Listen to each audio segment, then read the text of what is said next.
نحمده ونصلي ونسلم على رسوله الكريم اما بعد فاعوذ بالله من الشيطان الرجيم بسم الله الرحمن الرحيم ان الله وملائكته يصلون على النبي يا ايها الذين امنوا صلوا عليه وسلموا تسليما اللهم صل على سيدنا محمد وعلى آل سيدنا محمد وبارك وسلم۔ حضرت حذیفہ رضی اللہ تعالی عنہ فرماتے ہیں، میں نے اپنی امی سے، والدہ صاحبہ سے عرض کی، مجھے اجازت دیں میں آقا کریم صلی اللہ علیہ وسلم کی پاک بارگاہ میں حاضر ہوں، اپنے لیے بھی بخشش کی دعا کرواؤں اور آپ کے لیے بھی بخشش کی دعا کرواؤں۔ فرماتے ہیں میں آقا کریم صلی اللہ علیہ وسلم کی پاک بارگاہ میں حاضر ہوا، مغرب کی نماز پڑھی تو آقا کریم صلی اللہ علیہ وسلم سے ذہن میں یہ سوچا تھا کہ آپ سے بات ہو جائے گی، لیکن مغرب کی نماز کے بعد بات نہ ہوئی، یہاں تک کہ عشاء کی نماز کا وقت ہوا، حضور نے عشاء کی نماز پڑھی۔ آپ صلی اللہ علیہ وسلم عشاء کی نماز پڑھ کے تشریف لے جا رہے تھے اپنے گھر کی طرف، یعنی عشاء کی نماز پڑھنے کے بعد بھی مجھے بات کرنے کا موقع نہ ملا۔ حضور جب گھر رواں دواں تھے تو میں آپ کے پیچھے پیچھے چلا، آقا کریم صلی اللہ علیہ وسلم آگے، میں آپ حضور کے پیچھے۔ تو آقا کریم صلی اللہ علیہ وسلم نے میری طرف مڑ کے نہیں دیکھا، تو ایک جگہ پر جب میں پہنچا، آقا کریم صلی اللہ علیہ وسلم نے فرمایا، تم حذیفہ ہو نا؟ یعنی میں نے نہ کوئی آواز دی نہ کوئی گفتگو کی، ابھی حضور کے پیچھے جا ہی رہا تھا، حضور نے خود فرمایا تم حذیفہ ہو نا؟ میں نے عرض کی ہاں حضور میں حذیفہ ہوں۔ پھر حضور نے فرمایا ما حاجتوں کا، آپ کی کیا حاجت ہے، کس سلسلے میں آپ تشریف لائے تھے؟ تو میں نے ابھی تک جو اپنا مدعا تھا، جو مقصد تھا حضور کو ملنے کا، وہ ابھی تک اپنی زبانی عرض نہیں کیا۔ حضور نے خود ہی فرما دیا، اے حذیفہ اللہ آپ کی بھی بخشش فرمائے، آپ کی ماں کی بھی بخشش فرمائے۔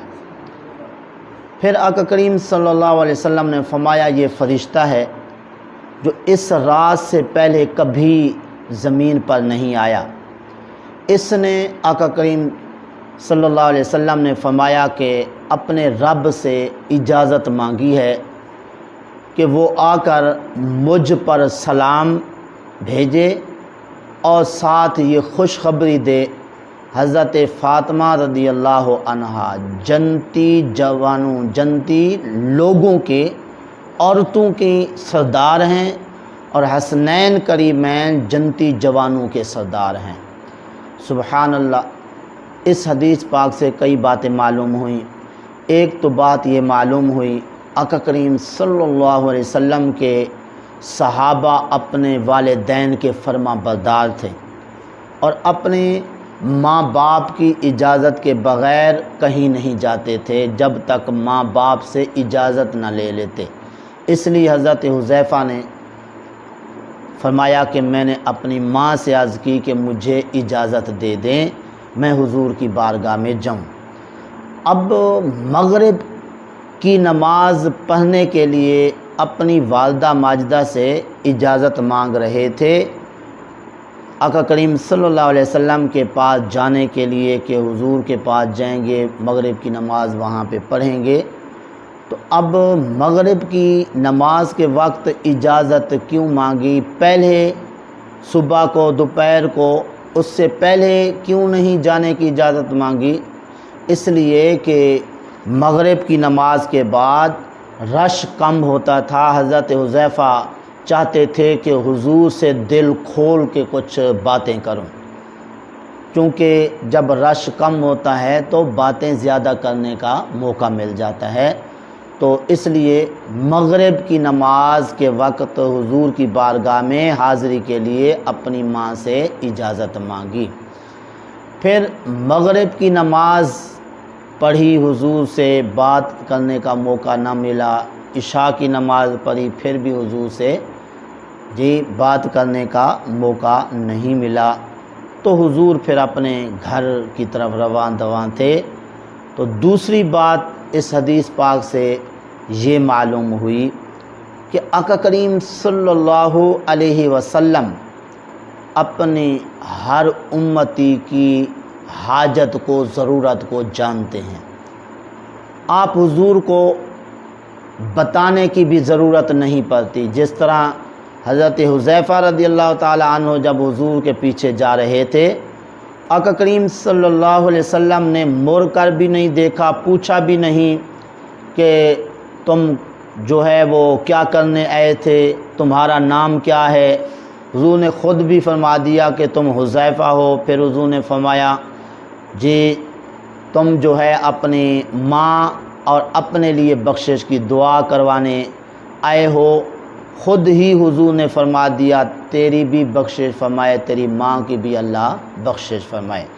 اس لیے آقا کریم صلی اللہ علیہ وسلم کی پاک بارگاہ میں کوئی نصیحت حاصل کرنے حضور کے پاس جاتا تھا تو آقا کریم صلی اللہ علیہ وسلم اس سے پوچھتے نہیں تھے کہ آپ کو کیا بیماری ہے، آپ کو کیا تکلیف ہے، وہ صرف اتنا عرض کرتا حضور مجھے نصیحت فرمائیں۔ آپ صلی اللہ علیہ وسلم اس کی کیفیت، اس کی طبیعت کے مطابق نصیحت فرماتے۔ کسی کو غصہ زیادہ آتا تھا، حضور فرماتے تم غصہ نہ کیا کرو۔ پھر عرض کرتا حضور نصیحت فرمائیں، آپ حضور فرماتے غصہ نہ فرمایا کریں۔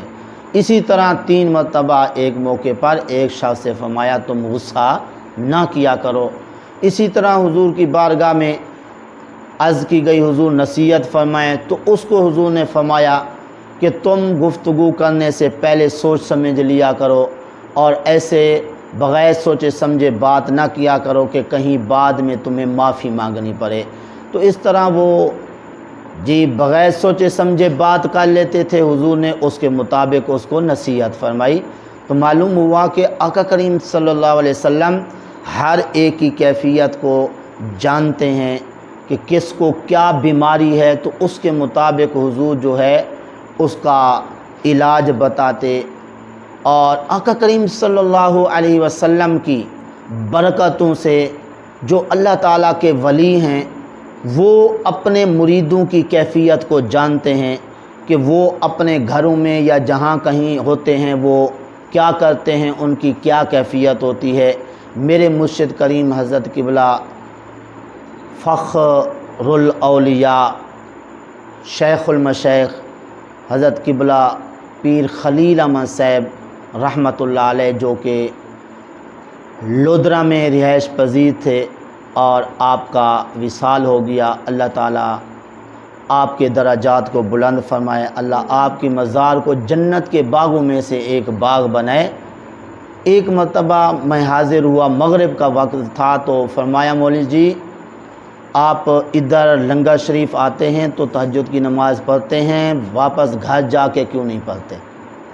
تو اس طرح جو اللہ تعالیٰ کے ولی ہوتے ہیں وہ آقا کریم صلی اللہ علیہ وسلم کے واسطے سے، آپ کے توسل سے جو ہے وہ اپنے مریدوں کو، اپنے عقیدت مندوں کو جانتے ہیں اور ان پہ نظر رکھتے ہیں کہ وہ مریدین عقیدت مند کیا کیا کرتے رہتے ہیں۔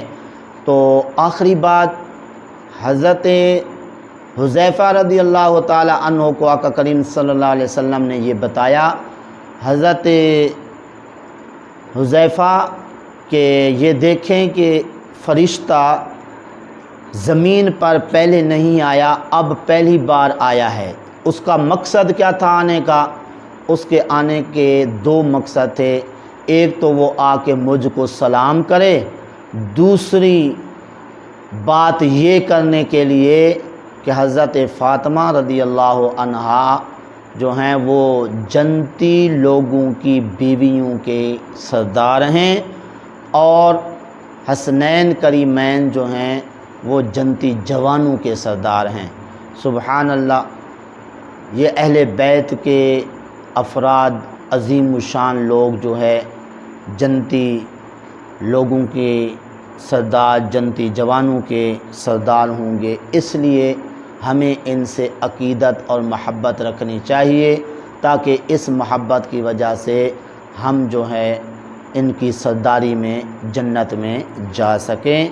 اور ایک اہم بات آخر میں کہ فرشتے آسمان سے آتے حضور کی بارگاہ میں سلام کرنے کے لیے، وہ بھی اللہ تعالیٰ کی اجازت سے، کہ اللہ اجازت دے دیتا آ جاتے جی، ورنہ حضور کی بارگاہ میں ان کو حاضری کی اجازت نہ تھی جب تک اللہ اجازت نہ دیتا، اور سلام پڑھنے کے لیے حضور کی بارگاہ میں باقاعدہ آتے تھے۔ ہم خوش نصیب لوگ ہیں، ہمیں جو ہے اللہ پاک نے حضور کی بارگاہ میں درود اور سلام بھیجنے کا حکم فرمایا ہے۔ ضروری نہیں ہے کہ مدینہ شریف میں جا کے ہی سلام بھیجیں، ادھر سے ہی اگر ہم سلام بھیجتے ہیں حضور سنتے ہیں۔ حضور فرماتے ہیں ہمارا عاشق جہاں کہیں پہ ہوتا ہے، ہم پر سلام بھیجے، ہم اس کا سلام خود سنتے ہیں، اس کا جواب بھی دیتے ہیں۔ وآخر دعوانا الحمدللہ رب العالمین۔